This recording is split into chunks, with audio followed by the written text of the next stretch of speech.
of some drawing in the background, so we'll see how that goes.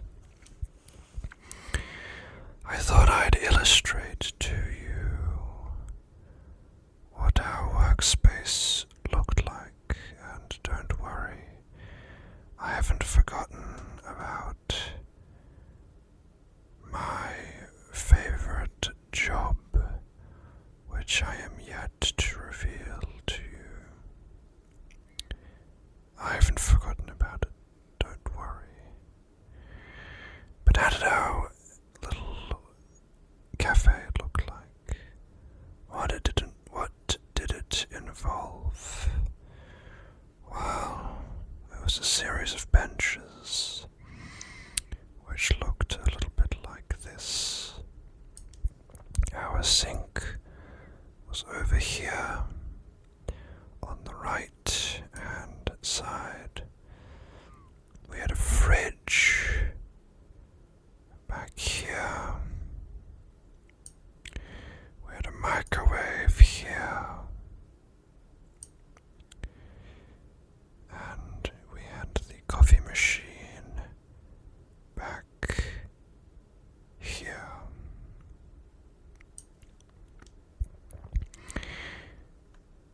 Also back here, we had a grinder where we would grind the beans.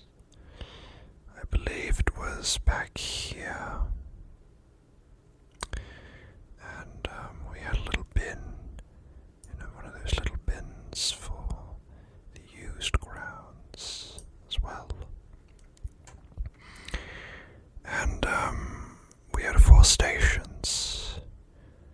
As I mentioned, the first person stood here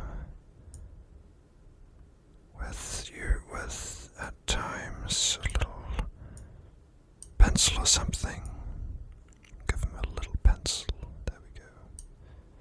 Looks more like a paintbrush, but it'll do. And the teachers would line up one at a time over here, and they would wait to get their order placed. Now mind you, the rest of this looked something like this. There were tables and things. Yeah, that was the layout of the room. So this person takes down the orders. Then we had somebody else here. They would take the finished coffees out to the teachers.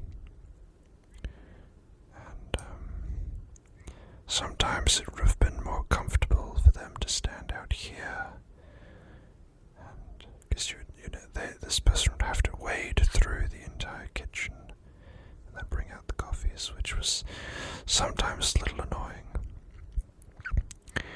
At the back, you had the person who ground the beans, and they just pumped out shots of coffee.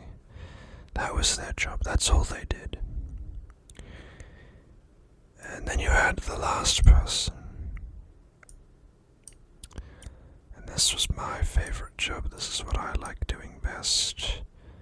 This person right here was in charge of the milk. Now, why was the milk so interesting? Well, it was rather simple, to be honest, because if you went through this little training program that they got us to go through, that I told you about, you would find that in cups of coffee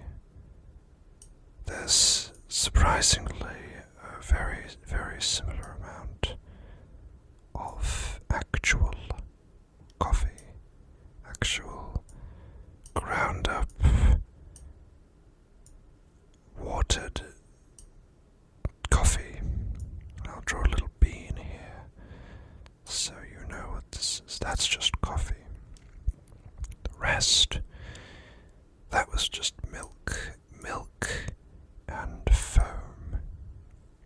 We'll just call it milk.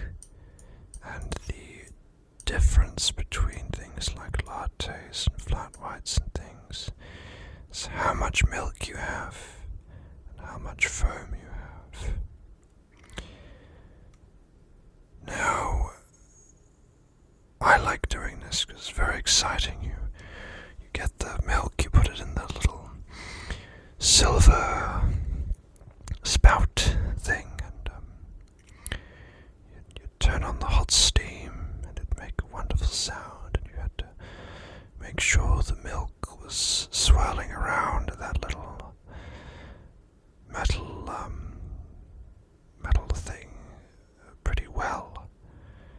And once it swirled around for a while and it frothed up, you tap the little metal thing onto the table.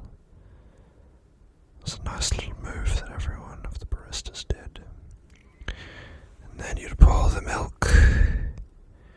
You'd pour the milk into your cups of coffee. And the amount of milk that you put in would dictate if it was a flat white or a latte or a cappuccino. And of course the cappuccinos had little sprinkles of chocolate on top, which I always thought was nice. And we did this every week, every Friday, from about 11 a.m. to the end of recess, which was about 11:15 a.m. 11:15. But it was a little bit more than that, because what we also had to do was serve the office ladies. Now, conveniently, in our school, the office ladies they weren't too far away from us, the baristas in the little cafe. This is one of the blocks of the school. The office ladies were over here. This would be a stairwell. Well, not a stairwell, but stairs would be there. The office ladies would be in a little room over here, doing very important photocopying and things like that. And this whole cafe, that was up over here. That was us. This would be the little bench. That's the fridge at the back. And we would be here. I can't even draw a stick figure that small. And we'd have to go out about, 10:30 or so. Go down the stairs, ask them what they'd want. We would come back, would make them their coffees, and then one poor soul had to very, very precariously take a tray of coffees down a flight of stairs and give it to them. And of course, it's very difficult to do this if some of the coffees and milks and froths and things go all the way to the top. It was a very, very careful balancing act, and of course there was spillage at times, but oh well, they got their coffee, and they appreciated the coffee very much. Then we'd go back up, and sometimes we made our own things for ourselves. It was greatly encouraged because, of course, we weren't actually getting paid. So we could drink hot chocolates and coffees and things to our heart's content. At 11, the floodgates opened, and by the end of recess they had closed. After we we finished, we got to make more things for ourselves. More hot chocolates and things. And after we did all that, we would clean everything up. Well, I'm not sure I'd call it clean, but it was clean by teenage standards. And then we would go back off to class, which might have been in this room or another building. We went off to class afterwards. Yes, and often my friends, they would tell me, they would say, well, I really do want a hot chocolate. Could you give one?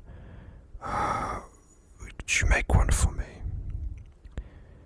And I would say, okay, sure, I can do that. And somebody else would say, oh, well, I'd like a latte. Could you make me a latte? And I would say, okay, I guess I could do that. And sometimes the list got quite large. I didn't really care about using up the the high school's resources because, well, they told us we could make coffees and things for ourselves. So I would take everyone's orders down, and then when I would go to class, I would rock up to class with sometimes 3 or 4 different beverages. And, yeah, just like that, I would go back, and sometimes I would return to class. Typically 11:30-ish. Sometimes it was a bit later, but I wasn't too worried. Anyways, so that was my story on coffee in the cafe in high school. Please hit all the buttons if you want other stories and have